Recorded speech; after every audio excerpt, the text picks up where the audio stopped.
Hello. Hello.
Hello Aditi.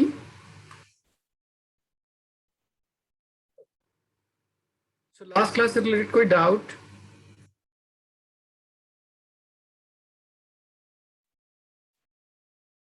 नहीं, क्या था कॉम्बिनेशन ऑफ बॉडी के लिए मोमेंट ऑफ इनर्शिया कैसे सॉल्व करते हैं, तो मैंने आपको कैलकुलेट करना सिखाया। एक नेक्स्ट कॉन्सेप्ट होता है मोमेंट ऑफ इनर्शिया। अगर मैं किसी ऑब्जेक्ट से कुछ पार्ट अगर मैं रिमूव आउट कर लूं, उसके लिए कैसे निकाल moment of inertia if some portion is cut out.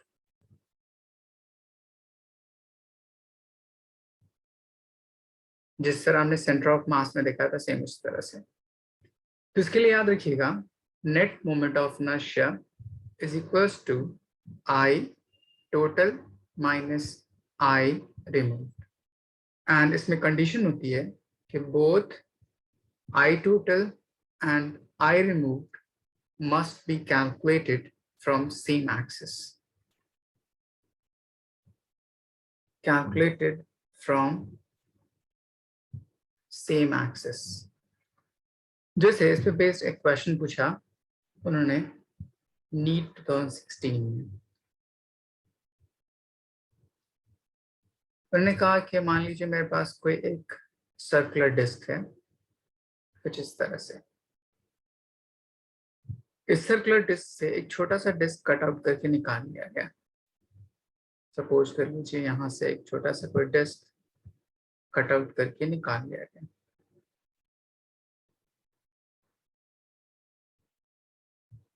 तब कहता है कि इस रिमेनिंग ऑब्जेक्ट के लिए मोमेंट ऑफ इनर्शिया कितना होगा, आप डिफाइन कीजिए। तो मान लीजिए इसका एक्सिस यहाँ से, एक मैंने लाइन ऐसे ड्रॉ कर दिया, कुछ इस तरह से एक्सिस होगा। अब इसके लिए कैसे सॉल्व किया जाए? तो पहला पार्ट, मोमेंट ऑफ इनर्शिया जो दोनों पार्ट है, आई टोटल या आई remove, must be calculated from the same axis. जो ये एक्सिस दे रखा है उसके अकॉर्डिंग। तो पहली चीज हम सॉल्व करने की कोशिश करते हैं, आई टोटल की वैल्यू कितनी होगी। तो हमने लास्ट क्लास में पढ़ा था मोमेंट ऑफ इनर्शिया किसी सर्कुलर डिस्क के लिए फ्रॉम इट्स ओन एक्सिस कितना होता है, कुछ याद है?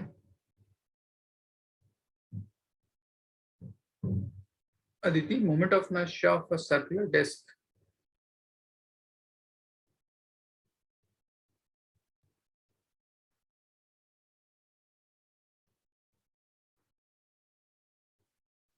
गुड, देख कर तो नहीं बोला।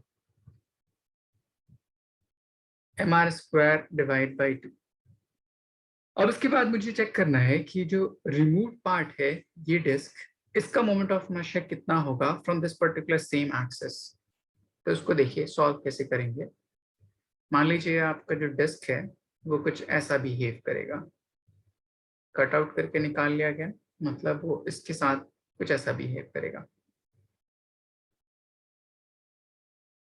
तब उसके लिए अगर मुझे मोमेंट ऑफ इनर्शिया निकालना है तो उसके लिए सॉल्व कैसे करेंगे?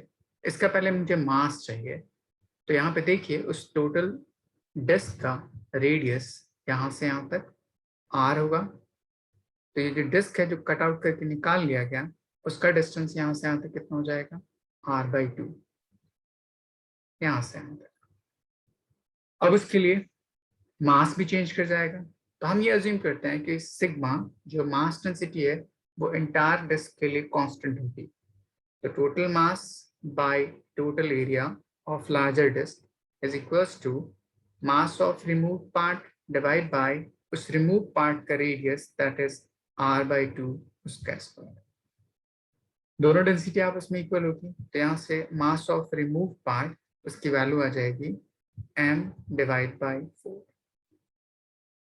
रिमूव पार्ट का रेडियस कितना दे रखा है r/2।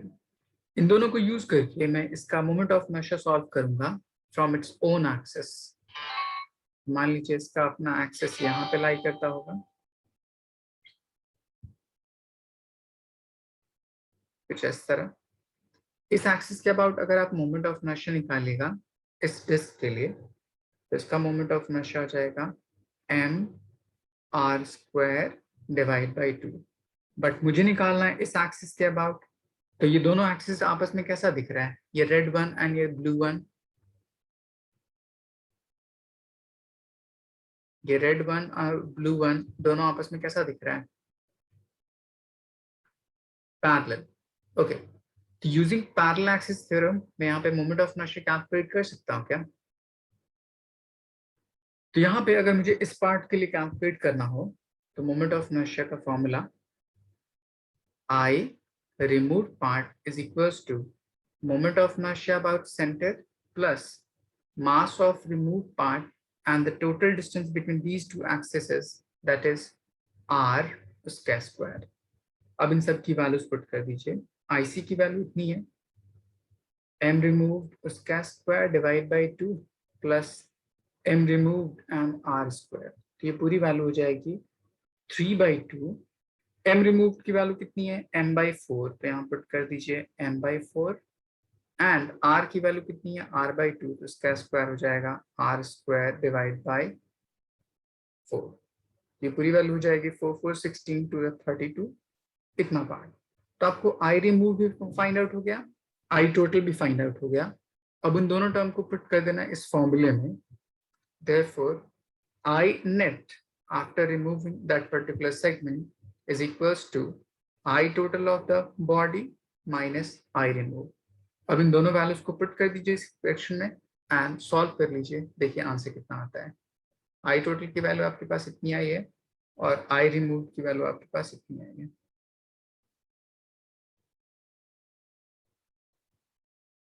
समझ आया अदिति?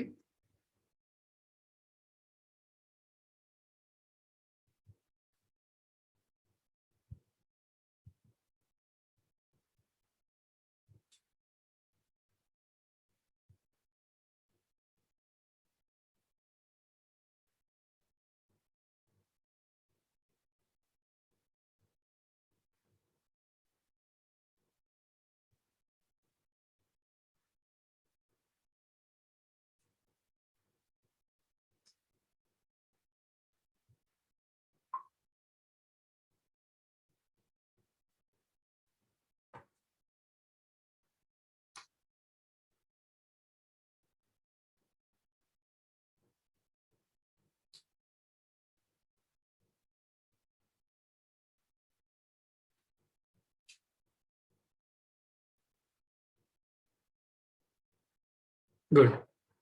तो इस तरह से हम उस पर्टिकुलर बॉडी के लिए मोमेंट ऑफ इनर्शिया जो रिमूव पार्ट है उस तरह से कैलकुलेट कर सकते हैं। मैं आपको इसी बेस्ड एक अनदर क्वेश्चन देता हूँ। क्वेश्चन ट्राई कीजिए सॉल्व करने की। मान लीजिए आपके पास कोई एक सर्कुलर डिस्क है इस तरह, यहाँ पे मैंने एक्सिस ले लिया,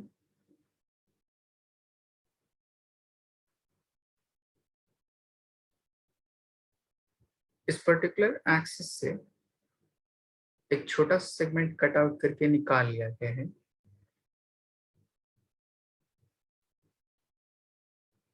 मान लीजिए यहाँ से इतना पोर्शन एंड यहाँ से इतना पोर्शन,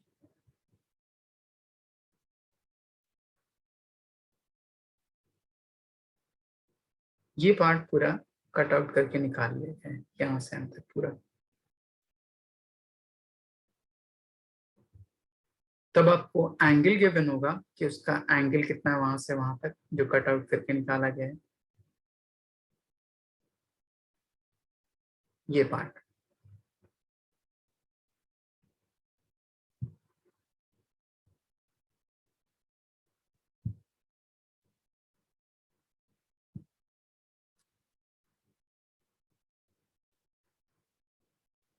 यहां से यहां तक एंगल सपोज कर लीजिए 60 डिग्री है, इसको रिमूव आउट कर लिया गया। तब अगर मैं इसके अकॉर्डिंग अगर मैं रोटेट करूं तो न्यू मोमेंट ऑफ इनर्शिया कितना होगा इस बॉडी के लिए। Find I net of this particular diagram. कोशिश कीजिए एक बार, थोड़ा दिमाग लगाइए।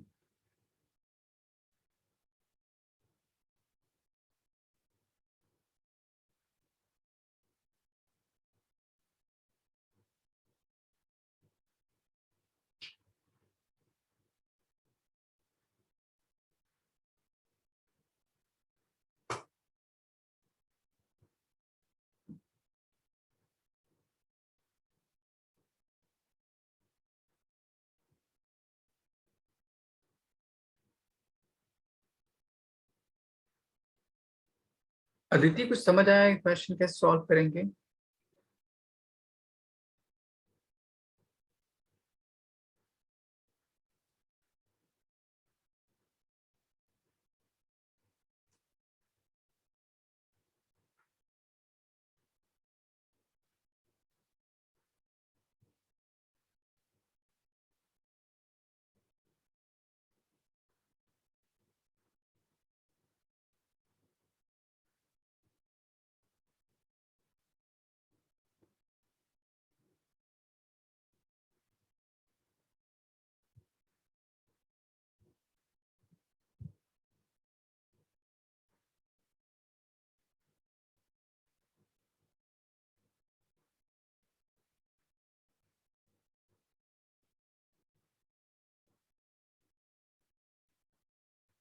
देखिए, हमें कैलकुलेट करना है ये पर्टिकुलर टर्म, तो हमारे पास फॉर्मूला होना चाहिए आई टोटल माइनस आई रिमूव। अब आई रिमूव में जो सेगमेंट है, ये जो सेगमेंट है छोटा सा पीस, ये आपको कैसा दिखाई देगा ये हमें जहाँ समझने की कोशिश करना है।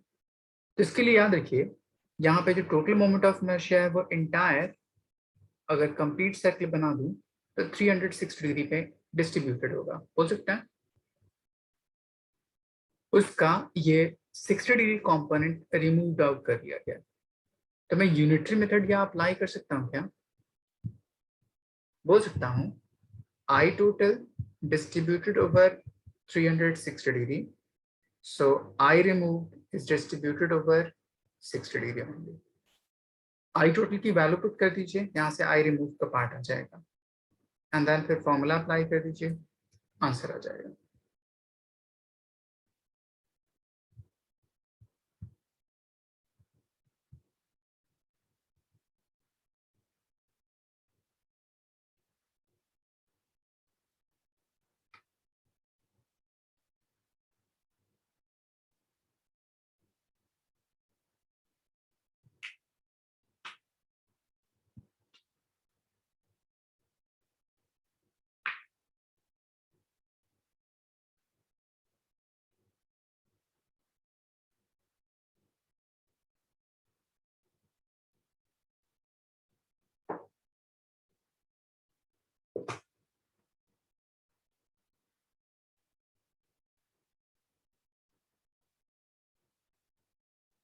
आई टोटल की value m r square by 2 है।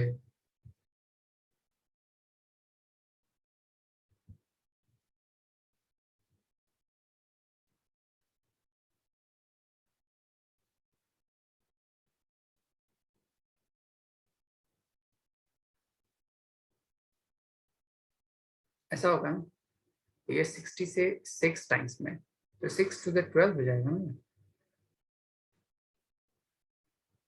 ओके, अब इन फॉर्मूले में पुट कर दीजिए आई नेट वाले फॉर्मूले में।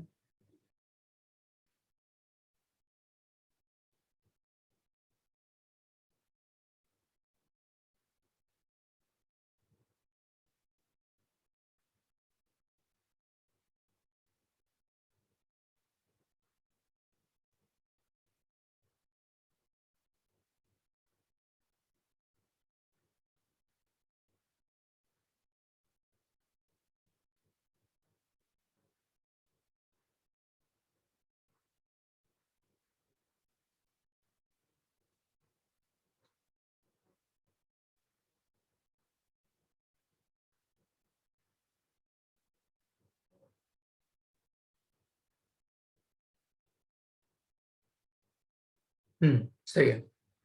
अब देखिए यहाँ से एक स्टेटमेंट याद रखिएगा, कोई भी ऑब्जेक्ट, जैसे मैं कोई रिंग ले लूं, कोई डिस्क ले लूं, अगर उसका कोई छोटा सा कंपोनेंट लिया जाए जो उस एंटायर बॉडी को बना सकता हो, कंपोज कर सकता हो, अगर उस छोटे से सेगमेंट का मास m है तो उसका मोमेंट ऑफ इनर्शिया सेम होता है एज इफ वो पूरा होल बॉडी की तरह बिहेव करता हो।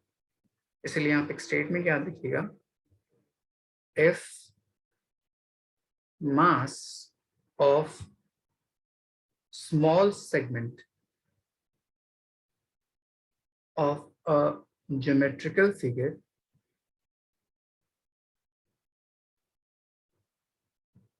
is same as whole body,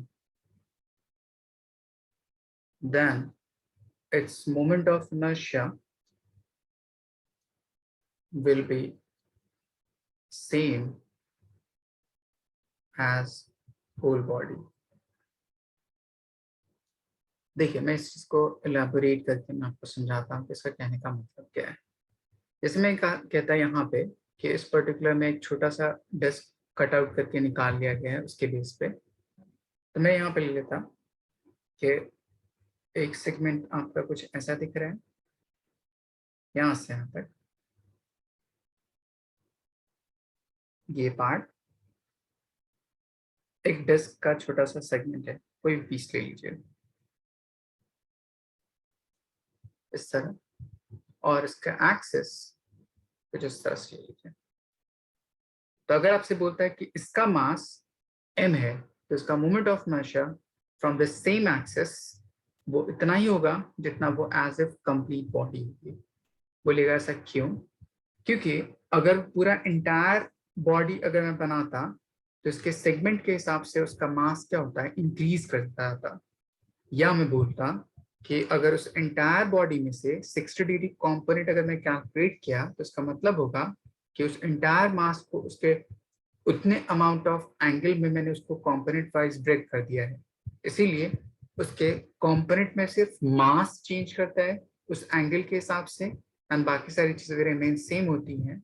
और एज इफ अगर स्मॉल सेगमेंट का मास अगर m है तो इसीलिए टोटल बॉडी का मोमेंट ऑफ इनर्शिया भी mr²/2 या उस बॉडी के मोमेंट ऑफ इनर्शिया के इक्वल होता है। तो अगर आपको जहां कहीं भी दे दे उस स्मॉल सेगमेंट उसका मास अगर m है एंड इसका रेडियस यहाँ से यहाँ तक अगर r है, यहाँ पे कितना भी एंगल दे रखा हो, या एंगल अगर थीटा भी दे रखा हो, थीटा की वैल्यू कुछ भी दे रखा हो, इसका मोमेंट ऑफ इनर्शिया हमेशा उस डिस्क की तरह होगा जिस डिस्क का एक छोटा सा सेगमेंट है।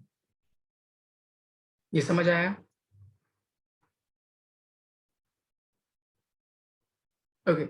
इसीलिए एक क्वेश्चन पूछा था, मैंने कहा कि हाफ रिंग ले लिया, जैसे एक एक्सिस एंड वहां पे हाफ रिंग ड्रॉ कर लिया। जैसे मान लीजिए मेरे पास हाफ रिंग,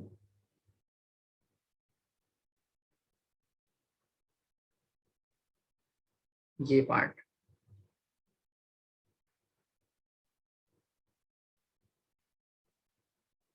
बोला इस पर्टिकुलर सेमी सर्कुलर रिंग के लिए moment of inertia from this particular axis कितना होगा अगर इसका मास m है एंड इसका रेडियस r है तब। तो आप क्या बोलिएगा, इसका मोमेंट ऑफ इनर्शिया कितना होना चाहिए?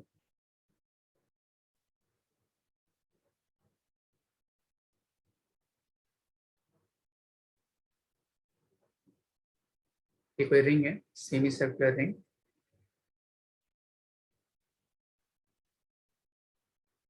इसका रेडियस यहाँ से यहाँ तक r है एंड इसका मास m है।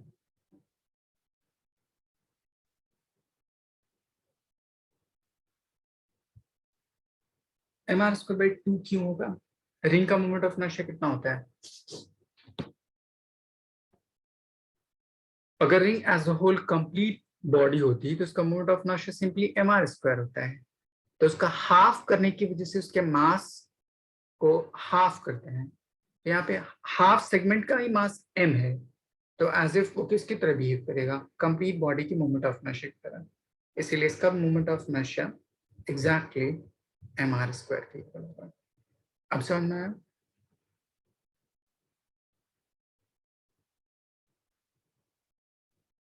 ओके, यहाँ तक आपने लिख लिया था? एक मिनट नोट डाउन कर लीजिए, फिर मैं नेक्स्ट कॉन्सेप्ट सिखाता हूँ।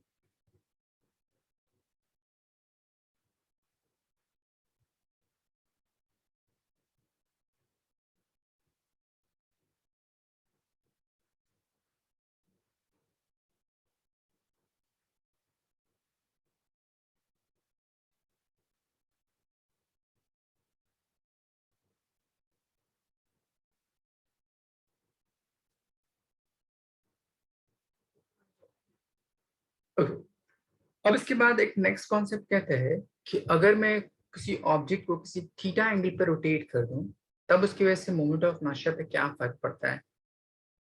जैसे हमने पीछे पढ़ा था, मोमेंट ऑफ इनर्शिया किसी रॉड के लिए उसके परपेंडिकुलर से अगर मैं एक्सिस पास करता तो उसकी वैल्यू आई थी ml²/12।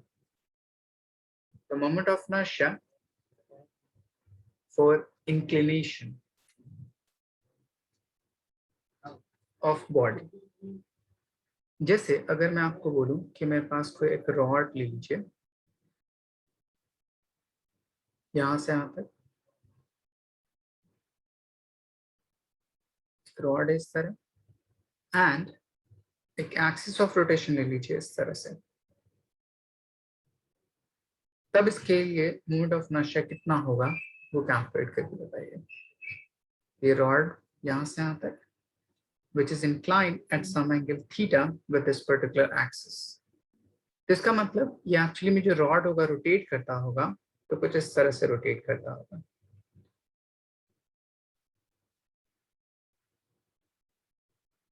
लाइक दिस, ऐसे बोल सकते हैं। तब इसके लिए अगर मोमेंट ऑफ इनर्शिया कैलकुलेट करना हो तो हमने पढ़ा था, मोमेंट ऑफ इनर्शिया सिंपली कहता है कि जो आर होना चाहिए वो उस एक्सिस के परपेंडिकुलर डिस्टेंस के अकॉर्डिंग होना चाहिए। तो यहाँ पे अगर कोई भी स्मॉल स्ट्रिप आप अज्यूम करिए, यहाँ से यहाँ तक छोटा सेगमेंट, उस छोटे सेगमेंट का अगर डिस्टेंस यहाँ से यहाँ तक मान लूं x,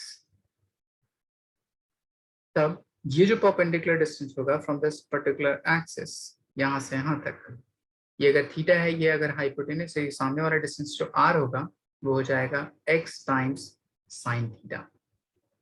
एंड इसके अकॉर्डिंग अगर आप मोमेंट ऑफ इनर्शिया कैलकुलेट कीजिएगा तो हमारे पास था mr², तो यहाँ पे r की जगह पे x टाइम्स साइन थीटा उसका स्क्वायर हो जाएगा। तो जब स्क्वायर कीजिएगा तो x वेरिएबल होगा, साइन थीटा कांस्टेंट होगा, उसको बाहर ले लेंगे। Moment of inertia is equals to integration r² times dm। r की वैल्यू यहाँ पे x² into sine square theta, and dm is equals to होता है m/l टाइम्स dx। यहाँ पे देखिए पूरे में वेरिएबल सिर्फ कौन सा है, x, उसको अंदर रहने दीजिए, बाकी सारी चीजों को बाहर ले लीजिए। तो m/l x² dx, एंड यहाँ पे साइन स्क्वायर थीटा भी बाहर चला आएगा,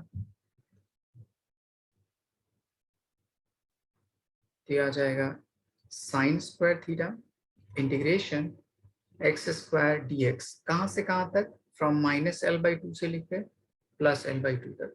जब आप इसको इंटीग्रेट कीजिएगा तो आपको पूरी वैल्यू आ जाएगी ml²/12 into sine square theta is equals to moment of inertia.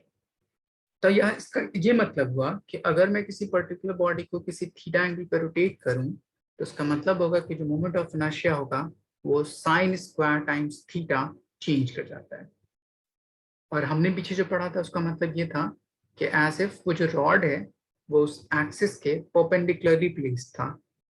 जैसे ये मैंने कोई रॉड लिया था एंड एक्सिस में इसके अकॉर्डिंग पास कराया था इस पॉइंट पे, यहाँ पे देखिए ये जो एक्सिस ऑफ रोटेशन इस पर्टिकुलर रॉड के कैसे है, परपेंडिकुलर बोल सकता है। तो अगर मैं यही एंगल इस फॉर्मूले में पुट कर दूं तो साइन 90 की वैल्यू कितनी हो जाएगी, 1। तो एज इफ सेम फॉर्मूला आ जाएगा। अदिति ये समझ आया?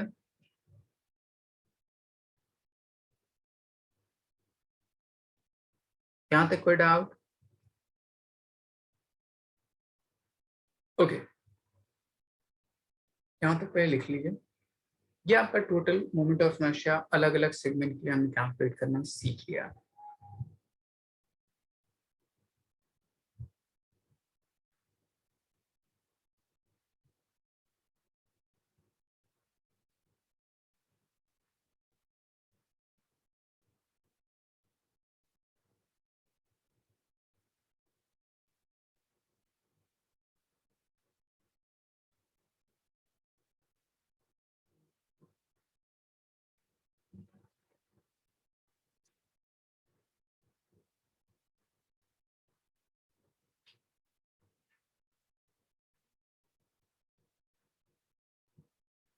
लिख लिया आदित्य?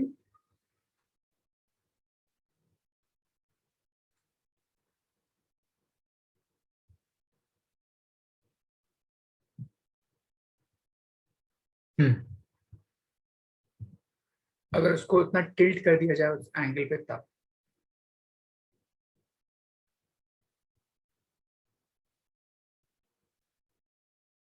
इसके बेस पे मैं आपको एक क्वेश्चन देता हूँ आसान सा। सपोज कर लीजिए आपके पास कोई एक रॉड है, मतलब एक ट्रायंगुलर सेगमेंट बना रहे हैं।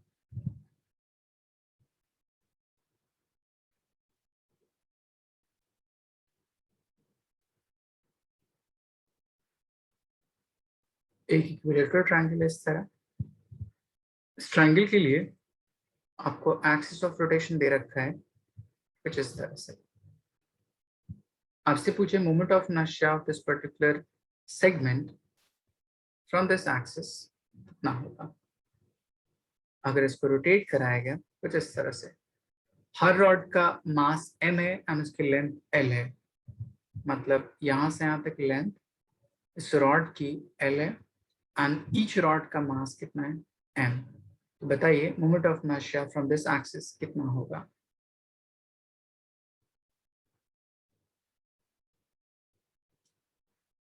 पहले से चेक कीजिए कि कितने नंबर ऑफ सेगमेंट हैं जो इस पर्टिकुलर डायग्राम को बना रहे हैं।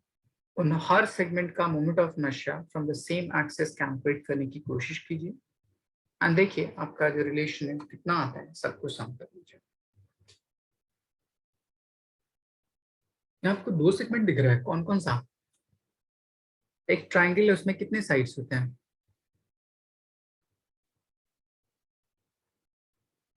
तो तीन सेगमेंट की तरह बिहेव करेगा। ये एक सेगमेंट अलग, ये एक सेगमेंट अलग और ये एक सेगमेंट अलग।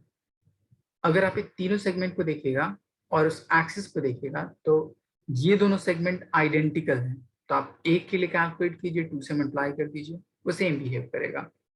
तो मैंने एक सेगमेंट मान लिया कुछ इस तरह से। ये एक सेगमेंट आपका है। दूसरा सेगमेंट आप इस बेस वाले को मान लीजिए, यहां से यहां तक, एंड दोनों from the same common axis आप ड्रॉ कर लीजिए। अगर मैं इसके लिए सॉल्व करूं तो उसका एक्सिस ये हो जाएगा। देखिए कितने एंगल पे इंक्लाइंड है फ्रॉम दिस एक्सिस, एंड इसके लिए एक्सिस ये हो जाएगा एंड ट्राई टू सॉल्व।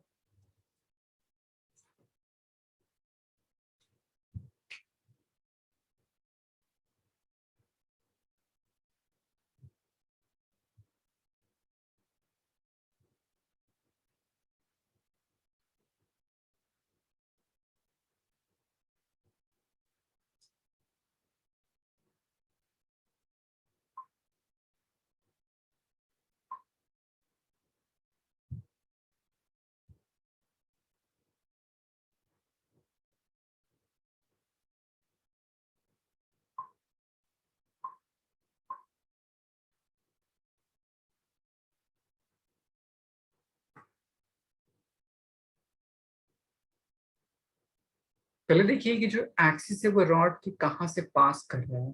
इस वाले के लिए सेंटर से पास कर रहा है, तब उसके लिए ml²/12 होती है। बट इस वाले के लिए किसकी तरफ पास कर रहा है? वन एंड से। तो वन एंड के लिए हमने फॉर्मूला पढ़ा था, ml²/3 होता है। बट यहाँ पे किसी एंगल पे भी इंक्लाइंड है, ये एंगल कितना होना चाहिए?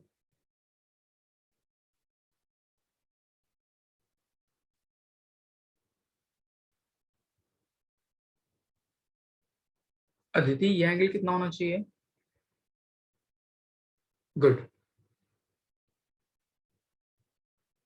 sin² 30 degree. ओके, तीनों के लिए सॉल्व कर लिए, तीनों को ऐड कर लीजिए।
टोटल के लिए फर्स्ट अगर मैं इस रॉड के लिए कैलकुलेट करूं तो इसके लिए आ जाएगा ml²/12। अगर मैं इस रॉड के लिए कैलकुलेट करूंगा तो हो जाएगा ml²/3 इंटू साइन 30 डिग्री 1/2 इसका स्क्वायर 1/4 और ऐसे ऐसे दो रॉड हैं तो उसके लिए I3 भी ऐसे लिख लीजिएगा। अब इन सब का सम तो I net is equals to I1 plus I2 plus I3 तीनों को सॉल्व कीजिए। ml² कॉमन 1/12 प्लस 1/12 प्लस 1/12 तीन बार तो 3/12 means ml²/4। Good. Okay so हमने मोमेंट ऑफ इनर्शिया कैलकुलेट करने के सारे अलग अलग तरीके सीख लिए। ओके यहाँ पे ये पार्ट खत्म हो गया। अब नेक्स्ट कॉन्सेप्ट आता है इन सब चीजों का एप्लीकेशन जानना। तो हम फर्स्ट चीज जानने की कोशिश करते हैं टॉर्क होता क्या है। यहाँ तक कोई डाउट अदिति?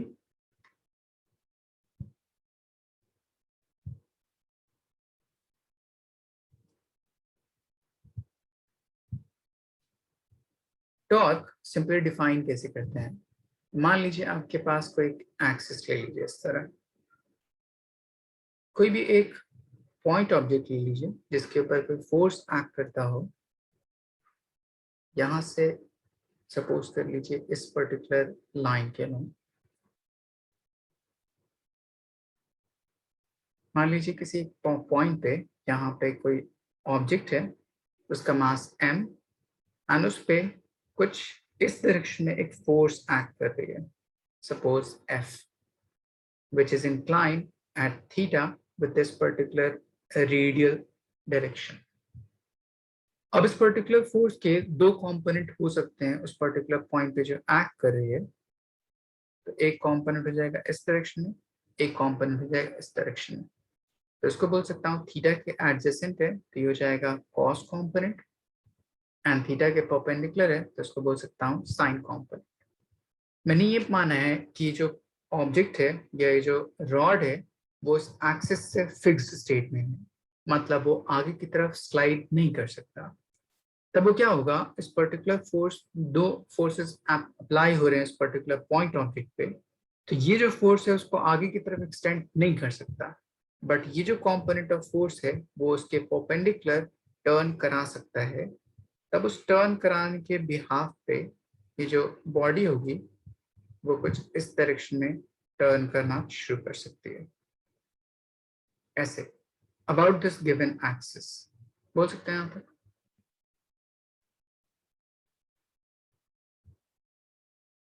जैसे आप डोर ले लीजिए, डोर किसी एक हिंज से कनेक्टेड होती है इस तरह से। तो अगर उस डोर के एक एंड पे अगर आप फोर्स अप्लाई करते हैं तो वो हिंज से बाहर निकल के नहीं चला जाता, वो उस हिंज के अबाउट टर्न करना शुरू कर देता है, बोल सकते हैं। तो सेम यहाँ पे भी मैंने किसी ऑब्जेक्ट को किसी एक रिजिड सपोर्ट से कनेक्ट कर दिया है, तो उस पर जब मैं किसी एंगल पे भी फोर्स अप्लाई करूंगा तो उस एंगल के दो डिफरेंट कंपोनेंट होंगे। एक कंपोनेंट जो कॉस कंपोनेंट है उसको आगे की तरफ स्लाइड करने की कोशिश करेगा, बट ये जो बॉडी है वो रिजिड बॉडी है उस फिक्स्ड एक्सिस से, तो वो इस डायरेक्शन प्रोसीड नहीं कर सकती।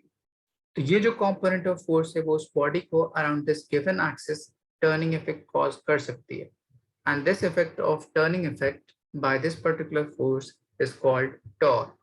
तो टॉर्क कुछ भी नहीं होता, वो पर्टिकुलर फोर्स का एक्शन जो किसी पर्टिकुलर ऑब्जेक्ट को टर्निंग इफेक्ट कॉज कराता हो अबाउट गिवन एक्सिस, तब उस पर्टिकुलर इफेक्ट को, उस पर्टिकुलर कंपोनेंट ऑफ फोर्स को हम टॉर्क बोलते हैं। ये बात समझ में आई? तब डिफाइन करते हैं,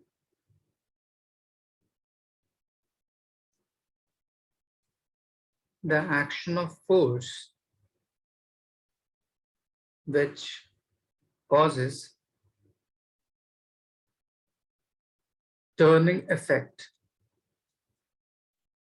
to the body about a fixed axis is called torque। अब यहाँ पे देखिए इस टॉर्क को कैलकुलेट करने के लिए मैं रिलेशन कैलकुलेट करने की कोशिश करूँ। तो आप बोलिए एफ साइन थीटा, उस पर्टिकुलर यहाँ से यहाँ तक जो डिस्टेंस है, उस डिस्टेंस को मैंने आर मान लिया, उसके ऊपर परपेंडिकुलर है। तो इसीलिए ये जो फोर्स है इस पर्टिकुलर डिस्टेंस आर तक एक्ट कर रहा है, जो इसको टर्न कराने की कोशिश कर रहा है, तब हम टॉर्क लिखते हैं। टॉर्क इसको इस तरह से डिनोट करते हैं, एक ग्रीक अल्फाबेट जिसको हम पढ़ते हैं टाउ। तो tau is equals to r times f sine theta. या मैं इसका उल्टा ये भी बोल सकता हूँ कि आप इस पर्टिकुलर फोर्स को पीछे की तरफ प्रोसीड करा सकते थे। तो यहाँ पे अगर मैं इसको पीछे की तरफ प्रोसीड कराता तो किसी इस पॉइंट पे जाता, उस पॉइंट पे अगर आर का परपेंडिकुलर सेपरेशन देखता, तो यहाँ पे आर है, यहाँ से एक परपेंडिकुलर लाइन ड्रॉ कर देते इस पॉइंट पे, तो अगर ये एंगल थीटा है तो ये भी एंगल थीटा हो जाता। ये अगर यहाँ से यहाँ तक हाइपोटेनस है तो ये सामने वाला डिस्टेंस यहाँ से यहाँ तक आर साइन थीटा कहलाता। तब ये जो ग्रीन लाइन है वो फोर्स के इक्वल होती। तब मैं यहाँ से टॉर्क का एक अनदर फॉर्मूला लिख सकता था, which is equals to r sine theta into f. तो दोनों में से कोई एक दूसरे के ऊपर परपेंडिकुलर होना चाहिए, क्योंकि साइन कंपोनेंट परपेंडिकुलर कंपोनेंट को डिफाइन करता है। तो इसका सिंपल मतलब ये कहता है r perpendicular to f is equals to apply torque on that particular body. यहाँ तक बात समझ में आई? Yes sir. ओके, तो इन दोनों में से किसी एक टर्म को आप परपेंडिकुलर ले लीजिए दूसरे टर्म पे, दोनों एक दूसरे के रिस्पेक्ट में परपेंडिकुलर कहलाता है। तो सिंपली टॉर्क रिलेशन कहता है force times perpendicular separation from the axis of rotation to that component of force, तो उसको हम टॉर्क बोलते हैं। अब यहाँ पे देखिए दो चीजें हैं, आर एफ। आर मेरे पास पोजीशन वेक्टर, एफ मेरे पास फोर्स, वो भी एक वेक्टर, हम दोनों के बीच में साइन थीटा। दो वेक्टर जिसका प्रोडक्ट साइन थीटा आता हो, उस प्रोडक्ट को हमने पढ़ा था वेक्टर प्रोडक्ट में, एक होता है डॉट प्रोडक्ट, एक होता है क्रॉस प्रोडक्ट। तो मैं यहाँ पे क्या बोल सकता हूँ, डॉट और क्रॉस।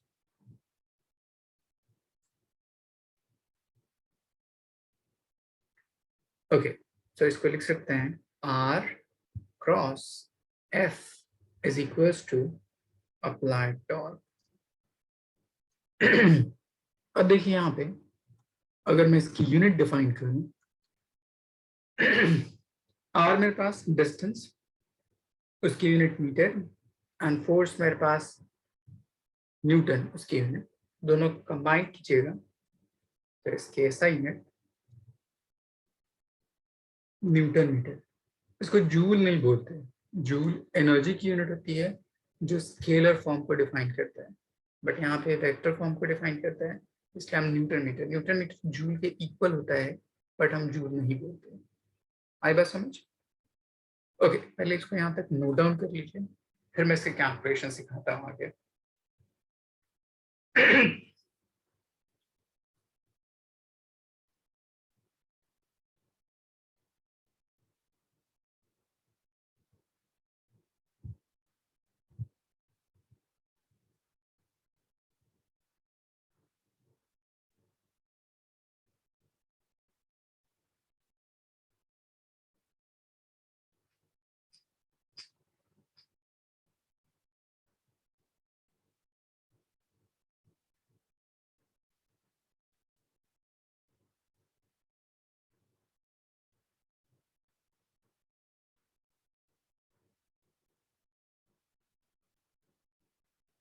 लिख लिया देती।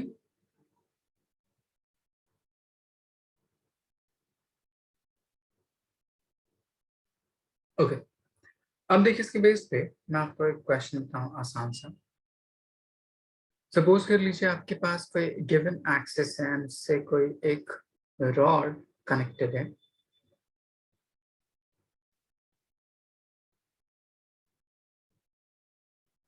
इस तरह मैंने कोई रॉड ले लिया ऑफ टोटल लेंथ 8 मीटर, उसके ऊपर अलग अलग पॉइंट पे फोर्स एक्ट कर रहा है।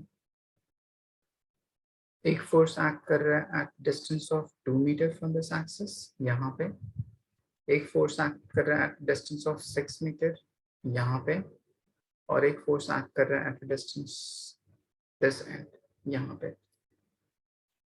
मान लीजिए आपका एक्सिस ये है, इसके अबाउट बॉडी रोटेट कर सकती है, इन सबकी वैल्यूज दे रखा है। ये at a distance of 2 meter from this axis, इसकी वैल्यू दे रखा है 4 न्यूटन। यहाँ पे एक फोर्स है, इस पॉइंट पे एक्ट कर रहा है 8 newton at a distance of 6 meter from this axis. And यहाँ पे फोर्स है F3 of 10 Newton at some inclination 30 degree with this particular axis. यहाँ से यहाँ तक डिस्टेंस 2 मीटर है। तो कहता है find net torque about the axis. अब देखिए सॉल्व कैसे कीजिएगा। इसको सॉल्व करने के लिए मैं आपको तरीका सिखाता हूँ। आप इसको अगर एक्सिस मान लीजिए तो ये मेरे पास हो जाएगा y एक्सिस और ये मेरे पास हो जाएगा x एक्सिस। तो इसके जस्ट आउटवर्ड मेरी तरफ z एक्सिस पॉजिटिव मान लीजिए एंड इसके just inward z axis negative मान लीजिए। तो ये जो बॉडी है वो xy प्लेन में रोटेट कर सकती है। तो जब xy प्लेन में रोटेट करेगी तो उसका जो परपेंडिकुलर डायरेक्शन होगा दैट इज z एक्सिस, वो डायरेक्शन ऑफ टॉर्क कहलाता है r क्रॉस f के हिसाब से। अगर वो पॉजिटिव डायरेक्शन होगा तो प्लस के कैप लीजिएगा, नेगेटिव डायरेक्शन होगा तो माइनस के कैप लीजिएगा, या एंटी क्लॉकवाइज डायरेक्शन में होगा तो प्लस लीजिएगा, एंड क्लॉकवाइज डायरेक्शन में मूवमेंट करता होगा तो माइनस लीजिएगा। तो आप सारे फोर्सेस की वजह से इंडिविजुअल टॉर्क कैलकुलेट करने की कोशिश कीजिए। पहला, अगर मैं फर्स्ट फोर्स लूं तो उसकी वजह से टाउ 1 ले लीजिए, सेकंड फोर्स लूं तो उसकी वजह से tau 2 and third force base पे टाउ 3। इन तीनों टर्म की वैल्यू निकालिए, देखिए कौन कौन से प्लस में कौन कौन से माइनस में, उसके हिसाब से सॉल्व करने की कोशिश कीजिए। एक बार कोशिश कीजिए सॉल्व करने की।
में z एक्सिस पॉजिटिव है ना?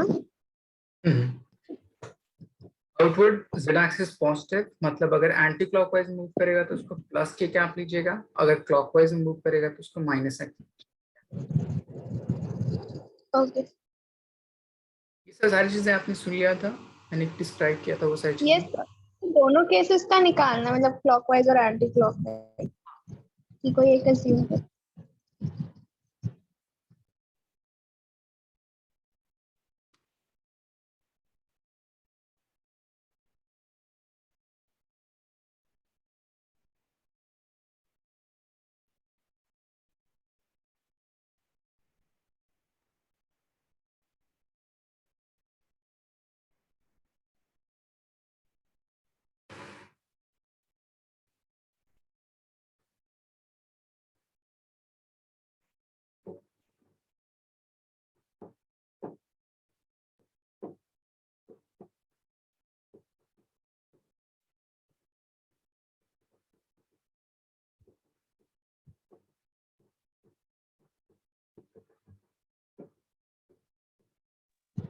सर एक बार समझा दीजिए वो 30 डिग्री का क्या काम है देखिए, उसकी? पहले फर्स्ट वाला सॉल्व किया आपने 4 न्यूटन के लिए, इसको आप F1 मान लीजिए, इसको आप F2 मान लीजिए एंड इसको आप F3 मान लीजिए। F1 के लिए जब सॉल्व कीजिएगा तो आपके पास फोर्स कितना है? 4 4 न्यूटन। न्यूटन, डिस्टेंस कितना है? 2 मीटर। दोनों एक दूसरे के परपेंडिकुलर है, यस सर। तो मैं इसको लिख सकता हूँ 2 इंटू 4, परपेंडिकुलर है साइन 91। किस डायरेक्शन में जा रहा है, क्लॉकवाइज और एंटी क्लॉकवाइज? तो क्लॉकवाइज। इसके लिए इसको नेगेटिव लूंगा या पॉजिटिव लूंगा? हाँ नेगेटिव, ओके। ठीक है। तो ये पूरी वैल्यू हो जाएगी -8 i कैप। सिमिलरली अगर मैं सेकंड कंपोनेंट को देखूं, इस वाले फोर्स को, तो ये मेरे पास 8 न्यूटन एंड 6 मीटर डिस्टेंस, तो 6 इंटू 8 किस डायरेक्शन में, क्लॉकवाइज और anti clockwise? Sir anti clockwise. Minus और प्लस, प्लस तो ये ये हो भी जाएगा 8 6 48 के कैप।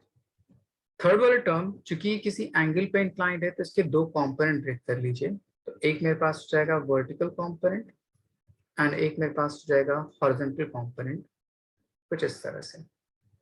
आई बात समझ? तो ये जो कंपोनेंट हो यस जाएगा वो हो जाएगा f times of cos 30 and ये जो टर्म हो जाएगा वो हो जाएगा f टाइम्स ऑफ sin 30। कौन सा कंपोनेंट रिस्पॉन्सिबल होगा इस ऑब्जेक्ट को रोटेट कराने के लिए, cos और sin? Sir sign. sin। तो यहाँ पे फोर्स कितना होगा, f sin 30 degree and distance कितना होगा 8 मीटर, तो 8 इंटू 10 एंड sin 30 इज 1/2। 1/2। किस डायरेक्शन के, क्लॉकवाइज और anti clockwise? Sir clockwise. Clockwise देखिएगा फिर एंटी से, क्लॉकवाइज। एंटी क्लॉक तो माइनस और प्लस,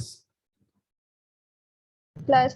तो ये पूरी वैल्यू हो जाएगी 8 10 80 divide by 2, that means 40 times k plus.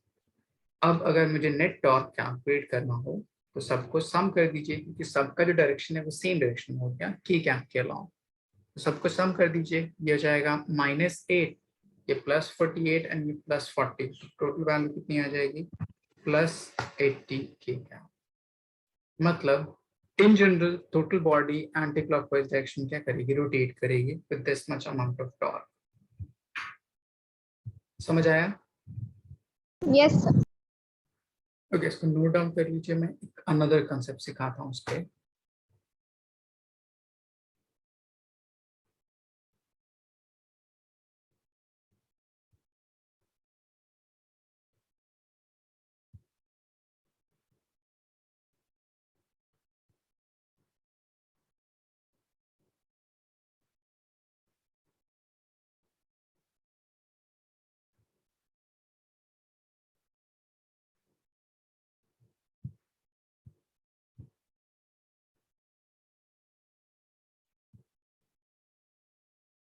Yes एक नेक्स्ट टर्म होता है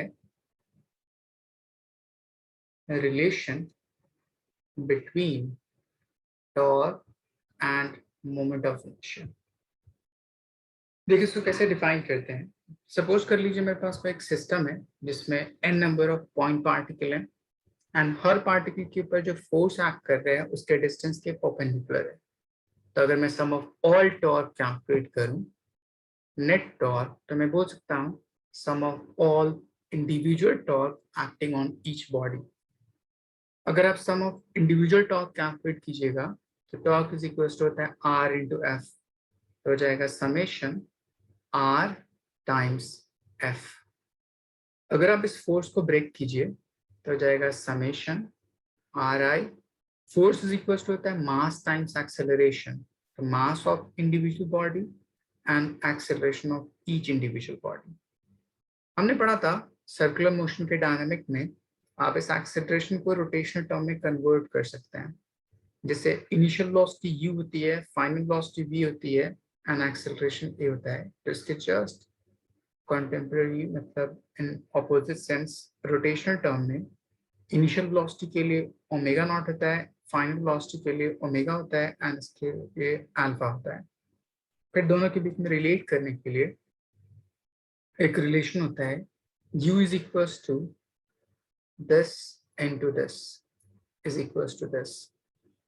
उसी तरह v इज इक्वल्स टू होता है ओमेगा क्रॉस r और उसी तरह एक्सेलरेशन इज इक्वल्स टू होता है अल्फा क्रॉस r। मैंने यहाँ पे सारे डिस्टेंस सारे जो एंगल है परपेंडिकुलर लिया है, तो साइन 90 की वैल्यू 1, इसलिए a को मैं अल्फा टाइम्स r लिख सकता हूँ। एंड हमने डिफाइन किया था कि हर रोटेटिंग बॉडी के लिए उसका जो रोटेशन टर्म होता है वो सेम होता है, लीनियर टर्म चेंज करता है on the basis of their distance from the axis of rotation. यहाँ पे देखिए distance from the axis of rotation change कर रहा है तो इसके भी हाफ पे एंगुलर टर्म कांस्टेंट होगा, a की वैल्यू डिफरेंट होगी, इसलिए मैंने ai लिखा है। तो इसको आप ब्रेक कीजिएगा तो r i m i and acceleration is equals to alpha times r i. अब इन सारे टर्म्स को रीअरेंज कर लीजिए तो जाएगा एम आई आर आई उसका स्क्वायर टाइम्स अल्फा। हमने पूरा पढ़ा था ये पूरा टर्म एक क्वांटिटी के इक्वल होता है, किसके? I inertia. Moment of inertia. तो इसको लिख सकते हैं I times alpha is equals to net torque acting on the body. एक फॉर्मूला आ गया moment of inertia and torque के बेस पे। अब अगर मैं पिछला वाला क्वेश्चन पूछता कि इसी पर्टिकुलर रॉड की आपको टोटल लेंथ दे रखा था 8 मीटर, अगर मैं आपको मास गिवन होता इस पर्टिकुलर रॉड के लिए, फिर मैं कहता कि about this given axis angular acceleration की वैल्यू कितनी होगी। तो एज इफ इसके पास नेट टॉर्क इतना है और ये इस गिवन एक्सिस से रोटेट कर रहा है, तो मैं इसके बिहाफ में क्या बोल सकता था, उसके moment of inertia, moment of inertia of a rod from its one end तो ये था ml square by 3। इस वैल्यू को आप इस इक्वेशन पुट करती थी, टॉर्क की वैल्यू पता थी, अल्फा की वैल्यू क्या होती, कैलकुलेट हो जाती। आई बात समझ? Yes. ओके, इसको नोट डाउन कर लीजिए, मैं अनदर क्वेश्चन देता हूँ आपको।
ये याद रखिएगा।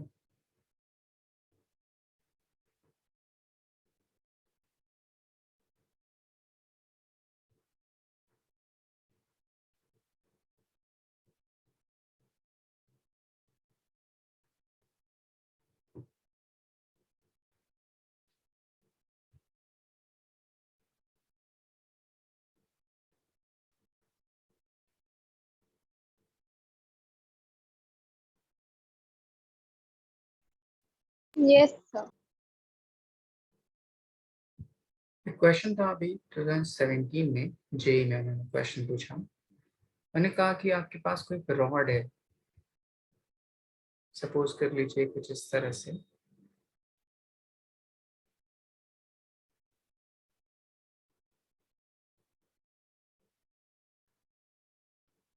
अभी ये रॉड एक्स एक्सिस के साथ किसी एंगल पे इंक्लाइन है। मान लीजिए आपके पास ये रॉड, इसका एक्सिस ऑफ रोटेशन ये है, ये एक्सिस। अभी ये एक्स एक्सिस के साथ अगर मैं इंक्लिनेशन देखूं तो ये सपोज थीटा एंगल पे इंक्लाइन है। तो कहता है कि इस पर्टिकुलर इंस्टेंट पे angular acceleration of this rod कितना होगा। Find angular acceleration of rod at this instant.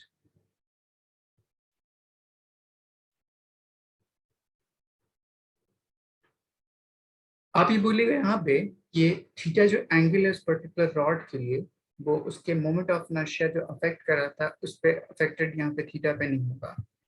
वहां पे हमारे पास ये था कि वो जो एक्सिस था उसके अबाउट ये जब रोटेट करती होती तो थीटा हमेशा कांस्टेंट था, उसके बेस पे था। बट ये थीटा के बेस पे रोटेट नहीं कर रहा, एक्सिस उसका ये है, ये एक्सिस उस पर्टिकुलर बॉडी के परपेंडिकुलर है, इसलिए आप वो वाला फॉर्मूला अप्लाई नहीं कीजिएगा। आई बस समझ? Yes, sir. ओके। हमें यहाँ पे सॉल्व करना है, टॉर्क कैलकुलेट करना है। तो टॉर्क के दो डिफरेंट फॉर्मूले हो सकते हैं, एक फोर्स के बेस पे और एक मोमेंट ऑफ इनर्शिया के बेस पे। तो एक मोमेंट ऑफ इनर्शिया के बेस पे निकाल दीजिए और एक फोर्स के बेस पे निकाल दीजिए। दोनों को इक्वेट कर दीजिए, अल्फा की वैल्यू आ जाएगी। एक बार कोशिश कीजिए सॉल्व करने की।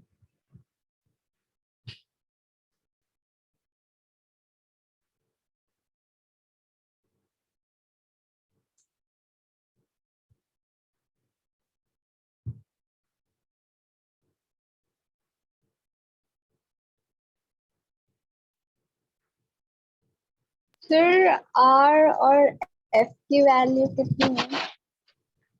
अब पहले बोलिएगा कि यहाँ पे जो रॉड है वो किस फोर्स की वजह से रोटेट करने की कोशिश करेगी।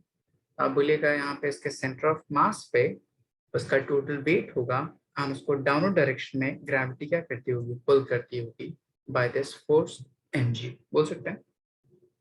Yes, sir.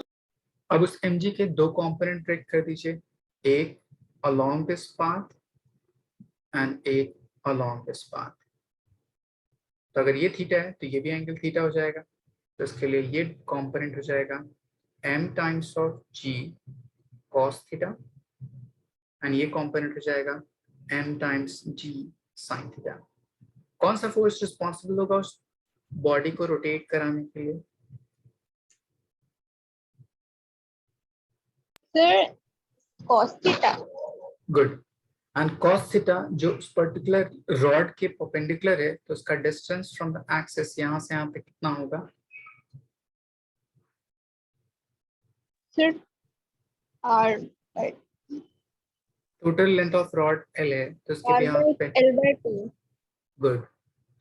आपको डिस्टेंस पता है, फोर्स पता है, तो राइट हैंड साइड कंपोनेंट आ गया। Moment of inertia of this particular rod from its one and क्योंकि ml axis. square by ml square by 3. Good. अब उन सारी वैल्यूज को पुट करिए, सॉल्व कर लीजिए। फिर इसका फोर्स mg cos theta है ना?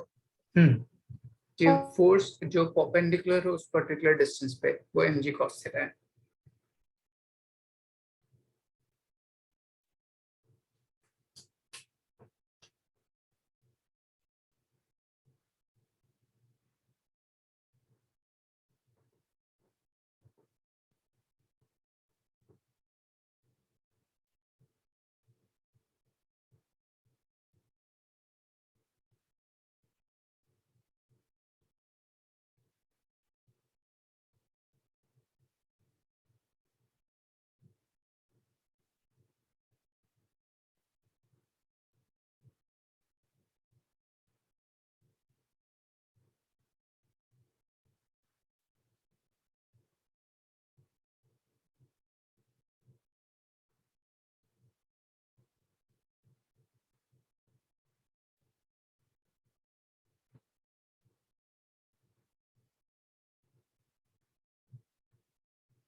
सॉल्व हो गया?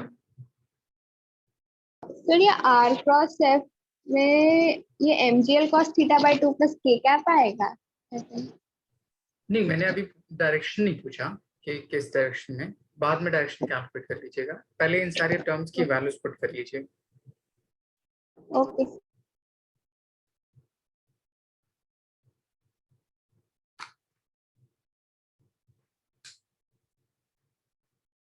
अगर आपको डायरेक्शन निकालना हो तो चेक करते क्लॉकवाइज मूवमेंट कर रहा है और एंटी क्लॉकवाइज मूवमेंट कर रहा है पूरी बॉडी।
सर ये 3g cos theta by 2l।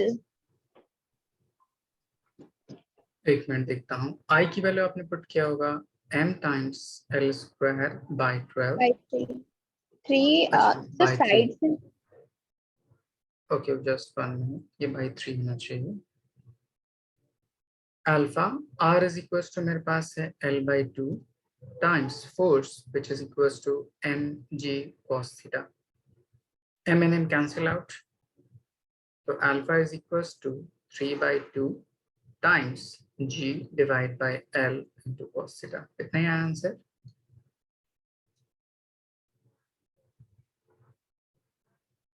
Yes sir. Good. एक नीट का क्वेश्चन दिया था उन्होंने कहा कि मान लीजिए आपके पास कोई सर्कुलर डिस्क है इस तरह, ये सर्कुलर डिस्क अभी थोड़ा सा टिल्टेड है अपने एक्सिस से।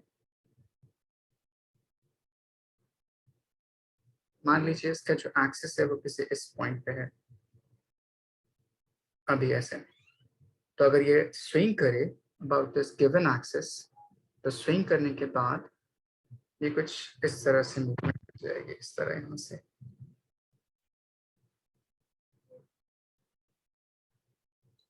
ऐसे हो जाएगा, मतलब इस वन एंड के अबाउट वो स्विंग कर रही है टू एंड फ्रो। तो बताइए इस पर्टिकुलर गिवन एक्सिस पे इसका एंगुलर एक्सेलरेशन कितना होगा अगर ये आपके पास कोई भी सर्कुलर डिस्क है तब। तो मान लीजिए इसका जो सेंटर है वो उस पर्टिकुलर यहाँ से यहाँ तक एक वर्टिकल लाइन ड्रॉ कर दिया मैंने, उसके साथ थीटा एंगल बना रहा है। This will be again same question, find angular acceleration of this particular body.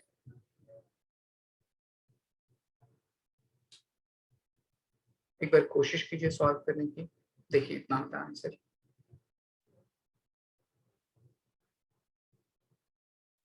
ये तो क्वेश्चन सर्कल का 2/3 mr स्क्वायर होता है। देखिए इसके लिए मेरे पास ये डिस्क है, डिस्क के सेंटर के लिए कितना होता है mr²/2, और यस उसके वन एंड पे जा रहा हूँ, वन एंड पे। तो ये जो mr एक्सिस होगा, ये जो एक्सिस होगा वो उस प्लेन ऑफ बॉडी के परपेंडिकुलर लाई करेगा और अलोंग द प्लेन लाई करेगा।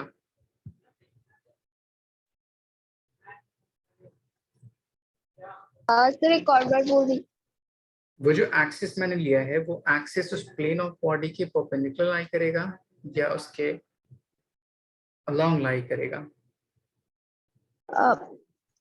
तो परपेंडिकुलर। ऐसा कुछ होगा। तो मैं यहाँ पे कौन सा थ्योरम अप्लाई करने की कोशिश करूंगा, मुझे इस एक्सिस के अलोंग मोमेंट ऑफ इनर्शिया पता होता है। पैरेलल हाँ, एक्सिस। पैरेलैक्स थ्योरम अप्लाई कीजिए एंड वन एंड से मोमेंट ऑफ इनर्शिया कैलकुलेट कर दीजिए उस बॉडी के लिए, इस एक्सिस के अबाउट। इस एक्सिस के लिए मोमेंट ऑफ इनर्शिया mr²/2 होता है। तो मुझे इस एक्सिस के लिए निकालना है, उसकी वैल्यू निकाल लीजिए, इसे पुट कर दीजिए इस फॉर्मूले के अकॉर्डिंग एंड सॉल्व कर दीजिए।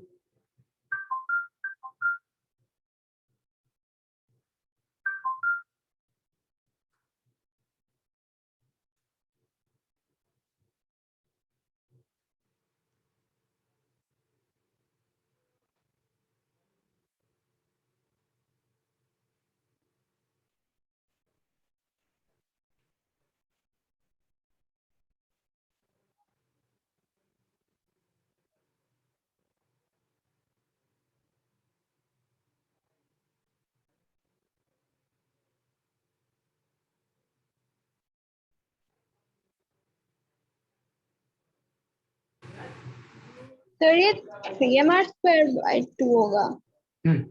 सही।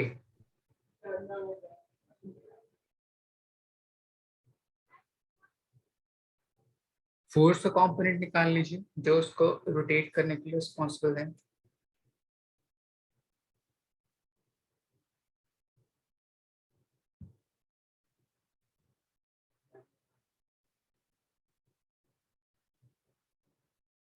तो mg cos थीटा।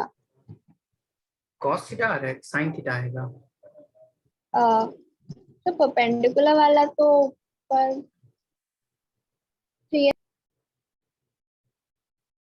यहाँ पे एक वर्टिकल डायरेक्शन में कंपोनेंट होगा mg,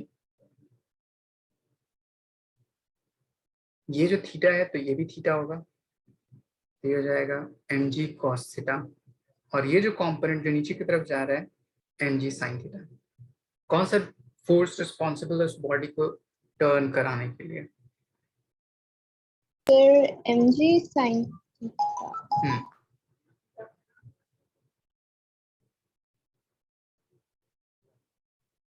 and radius r/2। Axis और सेंटर तक के डिस्टेंस कितना है? r/2 r/2 कहाँ दिख रहा है? देखिए एक्सिस एंड सेंटर के बीच में दूरी r होगा ना। r yes.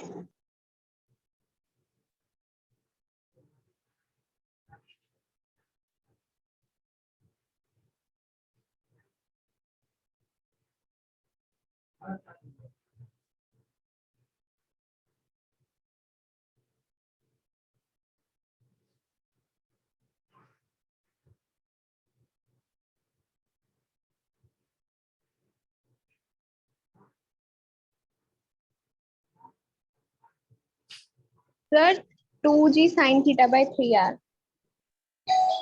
Okay, moment of inertia की वैल्यू आपने सॉल्व कर ली तो हो जाएगा 3/2 m times r² times alpha, r की वैल्यू r एंड फोर्स की value m times g sin theta.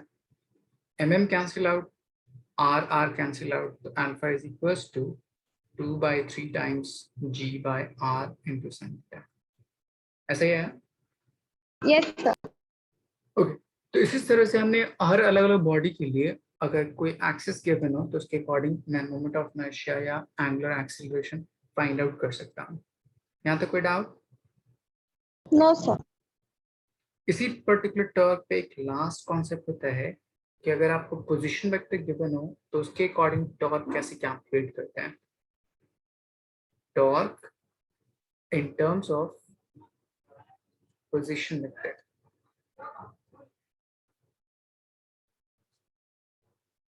Suppose कर लीजिए आपके पास एक्सिस दे रखा हो, एक एक्सिस ये है, ये y एक्सिस, ये x एक्सिस, एंड इस पर्टिकुलर प्लेन में कोई एक बॉडी है जिसका पोजीशन वेक्टर ये है, एंड कोई एक दूसरा पॉइंट इसका पोजीशन वेक्टर ये है। किसी एक पॉइंट के ऊपर फोर्स एक्ट करता होगा एंड कोई दूसरा पॉइंट उसके बिहेव पे एक्सिस की तरह एक्ट कर सकते हैं।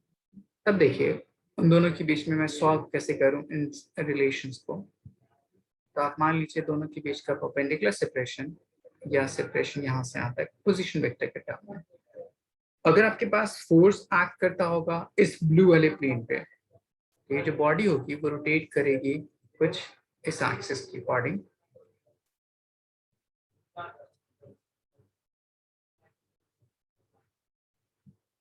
मतलब ये ऐसे रोटेट करती होती,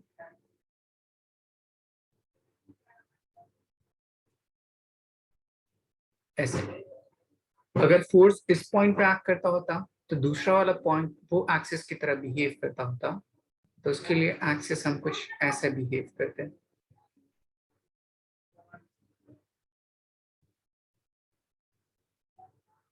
ऐसे। एंड उसके बेस पे रोटेशन उस ऑपोजिट एक्सिस के बिहेव पे क्या होता है, डिफाइन होता है। तो मान लीजिए इसका अपना कुछ पोजीशन वेक्टर है, आप उसको बोल दीजिए r1, एंड इसका अपना कुछ पोजीशन वेक्टर है, इसको आप मान लीजिए r2। यहाँ तक कोई डाउट? No sir. अगर आपका फोर्स एक्ट कर रहा होगा किसी इस पॉइंट पे, सपोज कर लीजिए यहाँ पे फोर्स एक्ट कर रहा है, किस पॉइंट पे, r2 पे फोर्स एक्ट कर रहा है, तो आपको टॉर्क कैलकुलेट करना है इस पर्टिकुलर इंस्टेंट पे। तो हम टॉर्क दो तरह से कैलकुलेट कर सकते हैं। अगर फोर्स r2 पे एक्ट कर रहा है तो मेरा एक्सिस कौन होना चाहिए, ये वाला एक्सिस की तरह बिहेव करना चाहिए। Yes sir. तो इसको मैं बोलता है टॉर्क अबाउट एक्सिस 1। तो इसके लिए मैं क्या बोलता, यहां से यहां तक की जो डिस्टेंस होता, इस डिस्टेंस को आप पोजीशन वेक्टर मान लेते r। एरो चूंकि इधर की तरफ जा रहा है तो जिसको टच करता है वो फाइनल पॉइंट होगा, एंड जहां से वो आ रहा है वो इनिशियल पॉइंट होगा। तो इसको मैं r21 ले सकता था। तो r21 times force acting on second position बोल सकते थे। यस। बट अगर मैं इसी टर्म में कैलकुलेट करने की कोशिश करता, सपोज r21 कैलकुलेट कीजिएगा तो इसका फॉर्मूला हो जाएगा r2 माइनस r1। ये से हमने कॉन्सेप्ट सीखा था वेक्टर कॉम्बिनेशन, वेक्टर टर्म में पोजीशन वेक्टर का डिफरेंस कैसे डिस्प्लेसमेंट वेक्टर को डिफाइन करता है, वहां पे डिफाइन किया था हमने।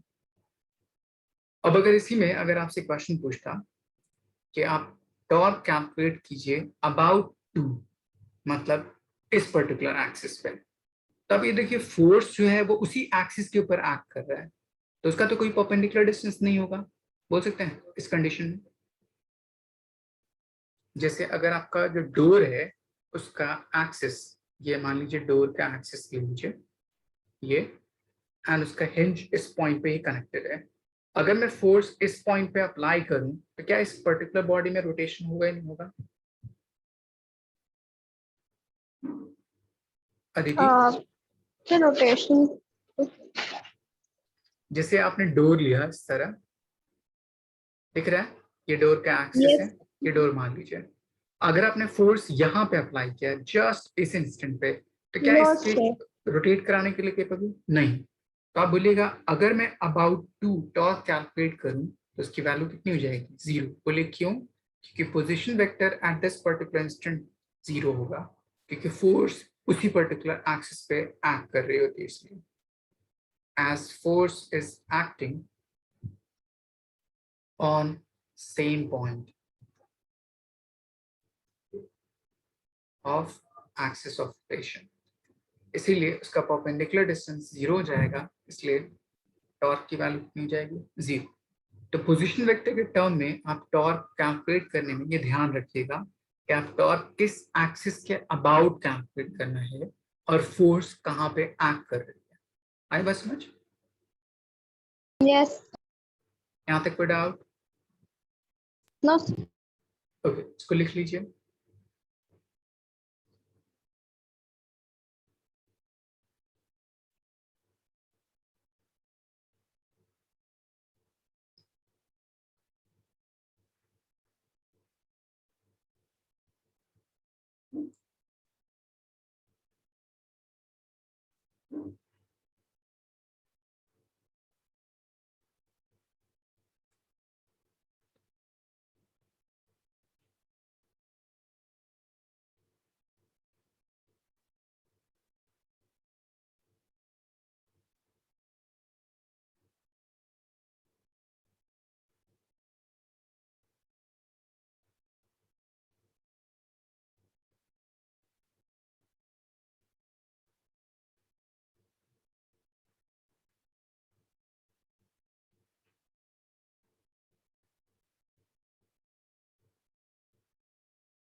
डन।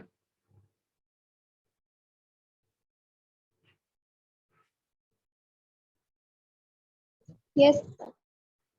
अब देखिए ये टर्म, ये जो कि टॉर्क क्रॉस प्रोडक्ट है, क्रॉस प्रोडक्ट की प्रॉपर्टी होती है कि ये जो दोनों वेक्टर होता है उसके परपेंडिकुलर लाइन करता है। तो आप यहाँ से याद रखिएगा